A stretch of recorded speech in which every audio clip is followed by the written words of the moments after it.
James Murray Kempton, December 16, 1917 – May 5, 1997, was an American journalist and social and political commentator. He won a National Book Award in 1974. Category: Contemporary Affairs, for the Briar Patch, The People of the State of New York vs. Lumumba Shakur, al. Reprinted, 1997, with new subtitle The Trial of the Panther 21. He won a Pulitzer Prize.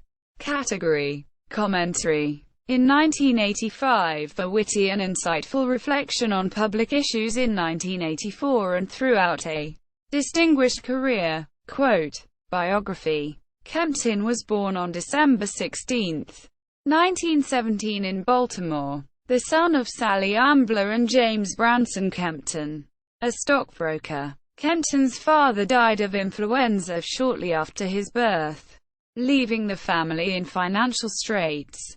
He worked as a copy boy for H. L. Mencken at the Baltimore Evening Sun. He entered Johns Hopkins in 1935, where he was editor-in-chief of the Johns Hopkins newsletter. After his graduation in 1939, he worked for a short time as a labor organizer, then joined the staff of the New York Post, earning a reputation for a quietly elegant prose style that featured long but rhythmic sentences, a flair for irony, and gentle, almost scholarly sarcasm. He served in the U.S. Army Air Forces during World War II and was stationed in New Guinea and the Philippines.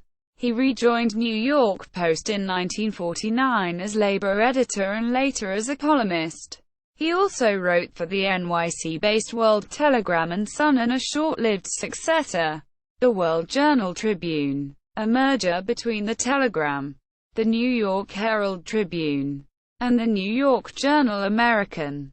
His 1955 book Part of Our Time, Some Ruins and Monuments of the 30s was a farewell to his youthful communism.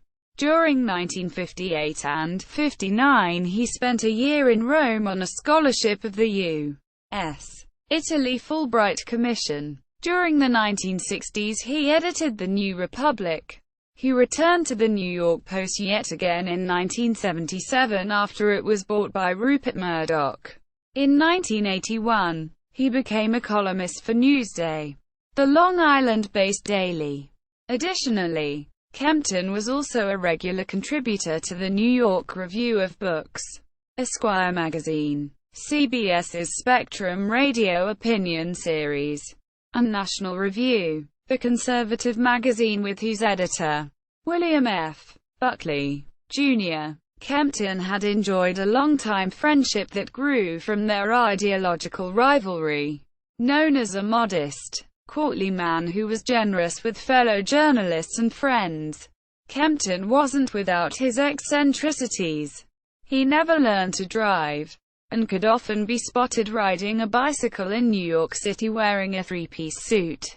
He was shown that way in television spots promoting Newsday's New York edition, in which Kempton brought his bicycle to a stop at an intersection and deadpanned, "I guess I've been around so long that people think they have to like me." His bicycling was also depicted in a cartoon, showing him standing next to his three-speed bicycle, that accompanied first a 1993 profile in The New Yorker and then the jacket of what proved his final book, an anthology called Rebellions, Perversities, and Main Events. Kempton dedicated the book to Buckley, whom he once admitted had nagged him for years to assemble the collection. For William F. Buckley, Jr., genius at friendships that surpass all understanding. Quote, an indefatigable journalist who filed 4 columns a week for most of his career, Kempton won the Pulitzer Prize for Distinguished Commentary in 1985 while at Newsday. 10 years later, he received the Elijah Parrish Lovejoy Award as well as an honorary Doctor of Laws degree from Colby College. He was known for his Rococo style, so much so that in his essay collection Hooking Up, 2000, Tom Wolfe wrote that Kempton used so many elegant British double and triple negatives. Half the time you couldn't figure out what he was saying. Quote, Kempton, who was ill with pancreatic cancer, died of a heart attack in 1997, 2 years after the death of his second wife. He was 79 years old. Assessment. It was easy to think of Murray as indestructible, wrote Newsday Sunday Currents editor Chris Lehman.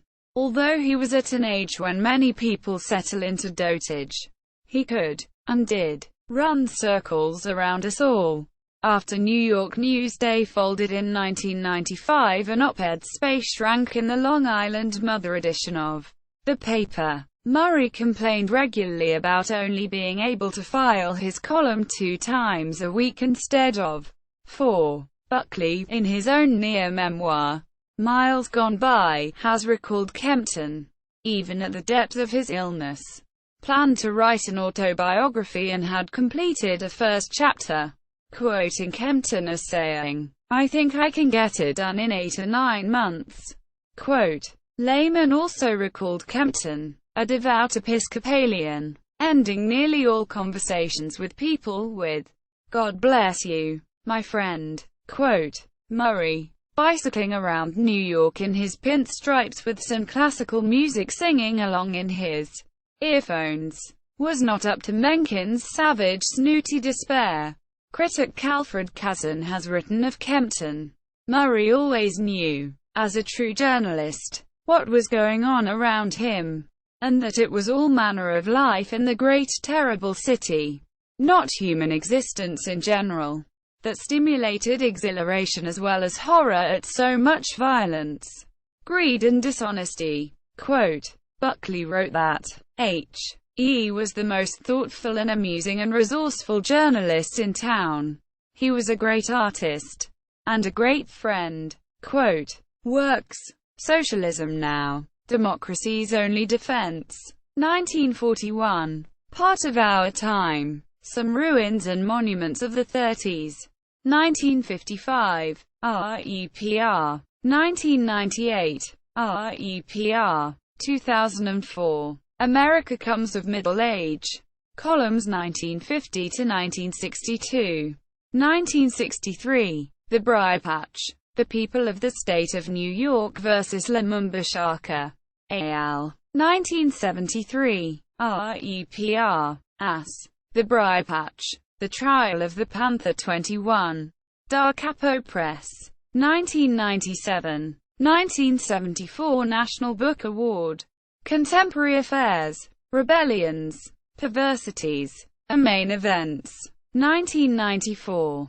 References, External links, Booknotes Interview with Kempton on Rebellions, Perversities, and Main Events, July 3, 1994. Incomplete collection of Murray Kempton commentaries on CBS Radio Spectrum, 1972 1973.